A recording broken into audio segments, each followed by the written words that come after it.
ಚಿಕ್ಕ ಮಕ್ಕಳಿಗೆ calf syrup ಅನ್ನು ವಿಪರೀತ ಡೋಸೇಜ್ ಅಲ್ಲಿ ಕೊಟ್ಟು ಈಗಾಗಲೇ ಮಧ್ಯಪ್ರದೇಶ ಮತ್ತು ರಾಜಸ್ಥಾನದಲ್ಲಿ 11 ಮಕ್ಕಳ ಸಾವಾಗಿದೆ. ಈ ಬೆನ್ನಲ್ಲೇ ಕೆಮ್ಮಿನ ಸಿರಪ್ ಕುಡಿದು ಮಕ್ಕಳ ಸರಣಿ ಸಾವು ಪ್ರಕರಣಕ್ಕೆ ಸಂಬಂಧಪಟ್ಟಂತೆ ಮಧ್ಯಪ್ರದೇಶದ ಚಿಂದ್ವಾರದಲ್ಲಿ ಓರ್ವ ವೈದ್ಯನ ಅರೆಸ್ಟ್ ಆಗಿದೆ. ಕೆಮ್ಮಿನ ಸಿರಪ್ ಅನ್ನ ವೈದ್ಯ ಪ್ರವೀಣ್ ಸೋನಿ ಅನ್ನೋನು ಬರೆದುಕೊಟ್ಟಿದ್ದ. ಮಕ್ಕಳ ತಜ್ಞ ಆಗಿರುವಂತಹ ಪ್ರವೀಣ್ ಸೋನಿ ಇದೀಗ ಅರೆಸ್ಟ್ ಆಗಿರುವಂತಹ ಡೀಟೇಲ್ಸ್ ಸಿಗ್ತಾ ಇದೆ. ಇತ್ತ ತೆಲಂಗಾಣ ಸರ್ಕಾರದಿಂದ ಕೋಲ್ಡ್ ರಿಫ್ ಬಳಕೆಗೆ ತಡೆ ಹೇರಲಾಗಿದೆ. ಸರ್ಕಾರಗಳು ಎಚ್ಚೆತ್ತುಕೊಂಡು ಕೂಡಲೇ ಗೈಡ್ಲೈನ್ಸ್ ಅನ್ನು ಫಾಲೋ ಮಾಡ್ತಾ ಇದೆ. ಕೇಂದ್ರದಿಂದ ಗೈಡ್ಲೈನ್ಸ್ ಬಿಡುಗಡೆ ಆಗಿದೆ.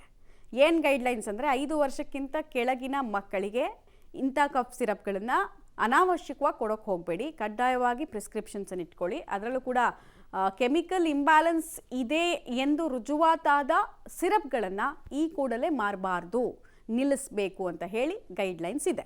ಇನ್ನೊಂದು ಕಡೆಗೆ ಪ್ರಕರಣದ ತನಿಖೆಯನ್ನು ಚುರುಕುಗೊಳಿಸಲಾಗಿದೆ.